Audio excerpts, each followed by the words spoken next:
Hello and welcome to Policing TV. I'm Jason Harwin and I'm delighted to be hosting the third in a series of interviews exploring the role of the College of Policing. As many of you know, policing faces a significant number of challenges at the moment and the College has a real key part to play in helping overcome them. Today I'm delighted to be joined by an exceptional leader that has the responsibility to help lead the College during these challenging times. That's the Deputy Chief Executive, Maggie Blyth. During this episode, Maggie will share with us some detail of her 30 years in public service, her critical work in leading on behalf of the National Police Chiefs Council the Violence Against Women and Girls agenda, what attracts her to join the college, her initial assessment and new eyes view of the college, and importantly, what's the priorities for the college at the moment and in the coming months too. So Maggie, massive welcome. Thank you so much for making time to speak with us today. And as always, let's get straight on with it because time's critical for everybody. So tell us a little bit about your 30 years in public service. Thank you, Jason, and I'm really pleased to be here this morning. I started actually a bit more than that 34 years ago in the public sector and started my career initially in education and then joined the probation service. And I think, if I'm honest, I didn't know what I wanted to do in those early days, but I was attracted by very, very quickly by the notions of keeping our communities safe, by crime and criminal justice.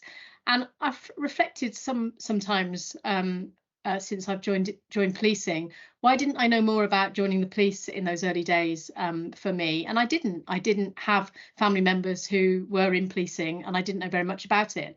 But I joined the probation service and spent a good decade in probation, youth justice, and it was the time of the Crime and Disorder Act 1998 and a lot going on. I set up one of the first youth offending services in Oxfordshire. A lot going on about organisations, agencies, sectors coming together to tackle crime, and in this case youth crime, and that really interested me, particularly some of the work that again policing has led around the notion of the 4 Ps and pursue, prevent, protect, particularly around prevention and where that fits in community safety. So that was a very much significant part of my first 20 years.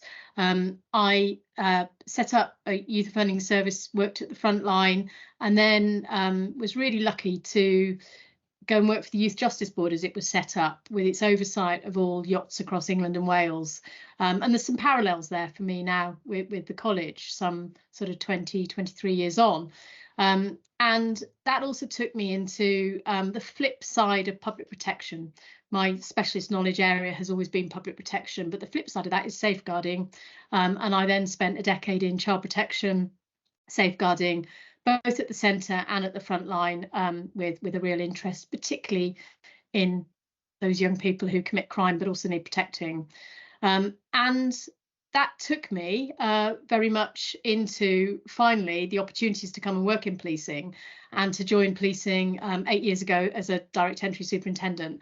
And that was a huge privilege to come into a career that probably I'd always wanted to, but for a variety of reasons, the opportunities weren't there. Once you get going in your job in the early days, you can't easily transfer in a way that I think you now can across the public sector. But that's a long introduction to my sort of 34 odd years.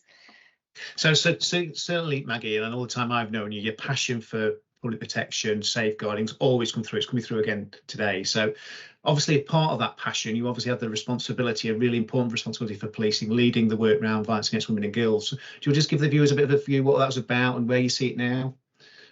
Yeah, again, I think my career hasn't had obvious plans behind it, but when the 3 things I think happened during the pandemic. One was the pandemic itself, raising awareness of the crimes that happen behind closed doors, media and public, shining a light on it, and also then the tragedies of the death of Sarah Everard and other women at the hands of a police officer in Sarah Everard's case really made me think about my background, my experience and skill set in public protection, and then having led policing as a chief officer for 3 years, I felt when that job was advertised, it had my experience written all over it in terms of what I could perhaps offer to bring some observations to what policing needed to do, but also wider public sector in tackling these crime types that sit within VORG.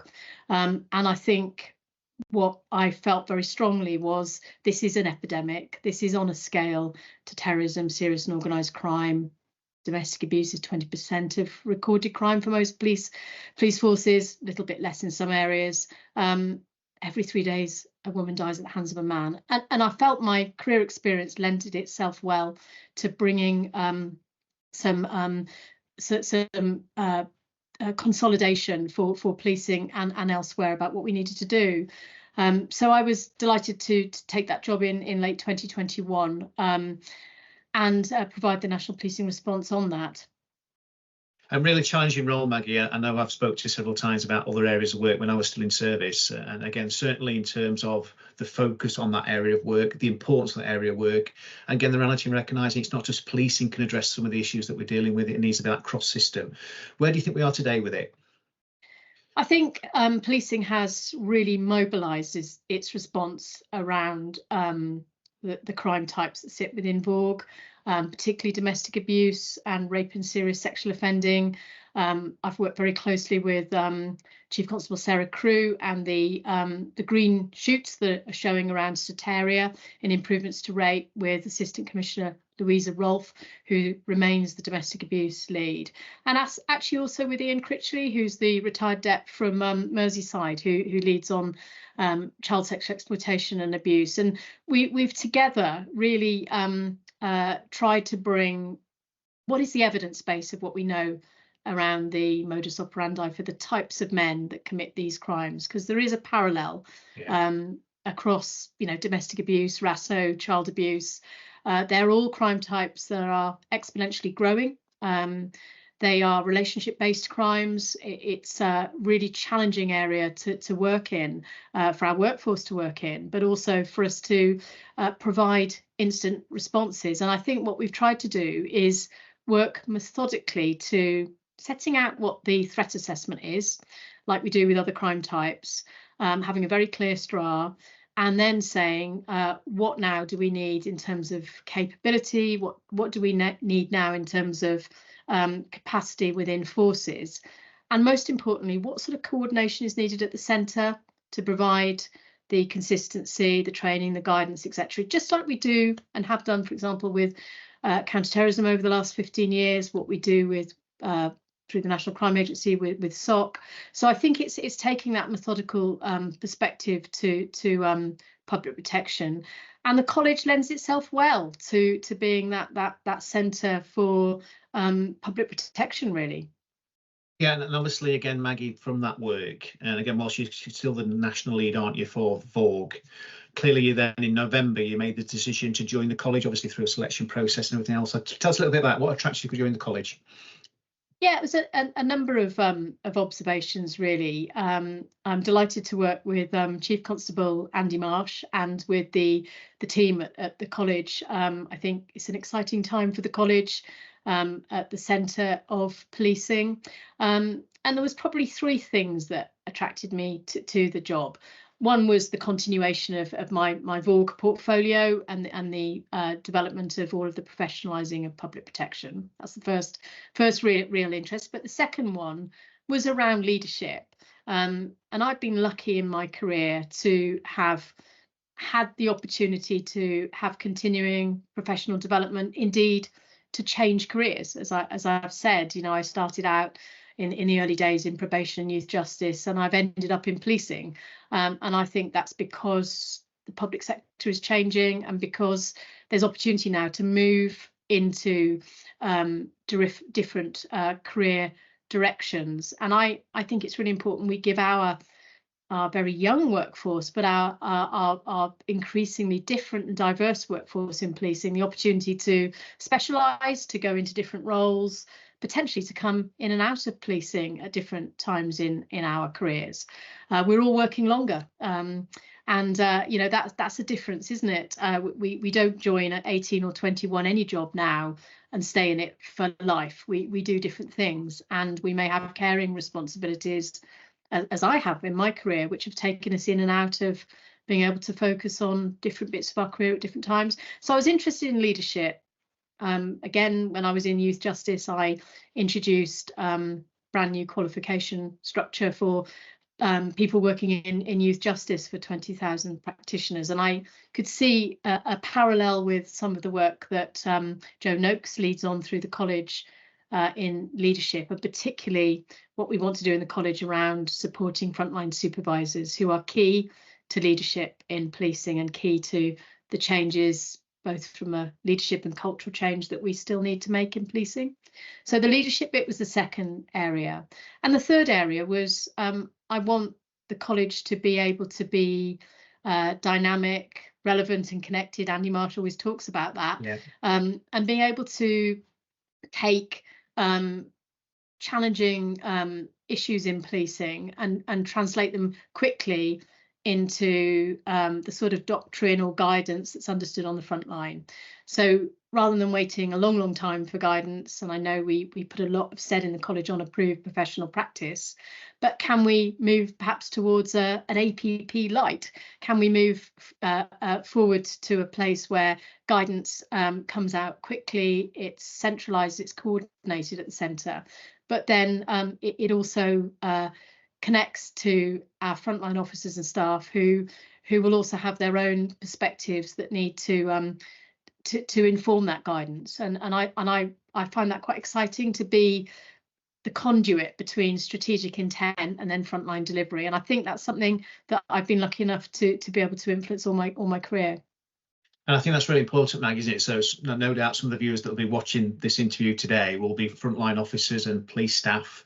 And again, the importance of the college helping them to do their job better, to keep our community safe, is so important as well, isn't it? So you've been in the college since no. Oh, God, sorry. And I was also just going to say, it's also really important, and we do this through our practice bank at the college, to hear about where frontline colleagues have experience or have dealt with a particular problem themselves, and that may have some real interesting parallels for other parts of policing. And we've done that in Vorg, we've done it recently with protest. We've taken real life experiences that have been going on in forces and sharing those, which we can do, I think, since the pandemic via Teams in quite a dynamic way, and run regular CPD sessions that allow that practice to be shared across our 43 forces. Yeah, and it's really important. I know when I spoke to Andy last time, obviously we talked about the importance of the practice bank, whilst recognising again there's some local flexibility. Policing's not that different, not just UK wise, but internationally. So again, I know when we spoke last time about the importance of those that's watching, if they have got innovation or they're doing some promising practice, then don't hesitate, get in touch with the college. It's all online, it's very simple now, or they can speak to somebody. There's an opportunity there to feed in, isn't there? And as you're doing, influencing the agenda as well. There really is, Jason, and I think a really good opportunity, if you're passionate about our priority areas as well, of coming to work for us on short-term secondments. We're really interested in taking that frontline experience for a short period of time. It can be 6 months, it can be a year, and then going back to force to take the national back to the local, but also to bring the local into the national. And I'm particularly keen in developing that over the next year. Okay, so you come to the college in November, so you're nearly 6 months, the 6-month anniversary. What's it been like? What's your new eyes observations? I guess I was lucky enough to get to know quite a few of the college people from my time on Vorg with the National Police Chiefs Council. So for me, it's really important that the national policing perspective and the lens, it is very joined up between NPCC and the college, that we are the voice of national policing, and we are the conduit into our politicians and their interest in policing too, and a range of other stakeholders who want to know about policing. So I had a bit of an introduction in that 2 years to Vorg of working with the college. I think we are a really interesting time, a year of a general election, where the role of the college as that sort of national body for standard setting, for leadership, is really understood. So I'm really pleased to be in the job as the new Dep.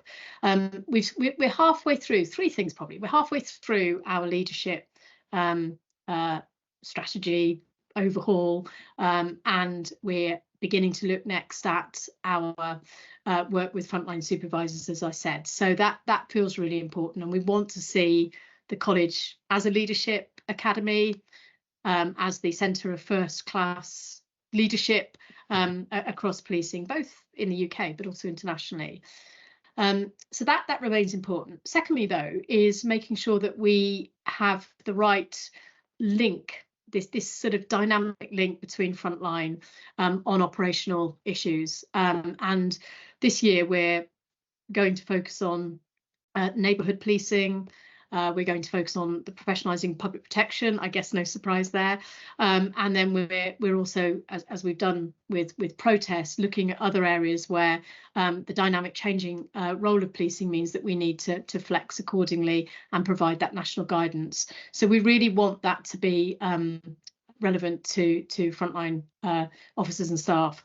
And thirdly, we are looking at the sort of what works, the productivity and data bit of policing, and we know that policing really struggles with being able to evidence sometimes what works in policing, but also capturing data to evidence what we think needs to be changing. And we're really pleased that we're, through a range of pieces of work, going to be sort of leading on sort of productivity and data moving forward, because data shows what works, doesn't it? And if we can evidence just some of the many complexity and challenges that we deal with in policing, and then provide coordination of how best to respond to that, I think that's going to help us in the next decade. Yeah, and obviously, Maggie, you touched on there some of the priorities for the college, not just now, but going forward as well. And again, that leadership role is really important, isn't it? Particularly bearing in mind, like you say, the workforce is getting younger in experience. The fact is, supervisors are even more important to help those individuals to firstly learn their craft, but importantly then lead individuals for the service for the future. As we all say, we all started off somewhere, and ultimately we got to positions that we got to. So some of those individuals will be the future chief constables, future other leaders in areas of business that we know are really important for the public. I suppose one of the things for me, and again, the conversation with Andy, is clearly the college has got a critical role to play in it, but has some challenge. And if there was people watching this today, viewers, again, you've touched on some of the things that the frontline staff can do by coming onto comments, feeding in stuff from the practice bank. Is there any other things you think that other officers could help the college to do to help you to do it better as well? Yeah, I think we would like our workforce across policing to take advantage of all of the training that the college offers, and there's such a range of specialist training that happens and is undertaken through the college. But we also need subject matter experts to come and work with us for short periods of time, to be that link across to frontline and then the sort of the policy writing. And I really want to stress it's a short period of time. We're not looking necessarily for people for lengthy periods of time, but it's just those short attachments. And I think the area that we know needs significant focus for 2024 and beyond is around digital, is around AI, is around all of that side of development across policing. And again, that will be a big growth area for us through all of the work that we want to do on productivity. Yeah, and I know for PolicingTV, we're covering some work at the minute around artificial intelligence. Again, I know there's massive amounts of work happening internationally around that as well. So we'll certainly pick that up in a future episodes of what we're doing. Maggie, obviously looking to the new recruits joining us. Again, importantly, we attract the right people into the service for the right reasons. If I was a member of the public sat there now thinking about policing, what piece of advice would you give them?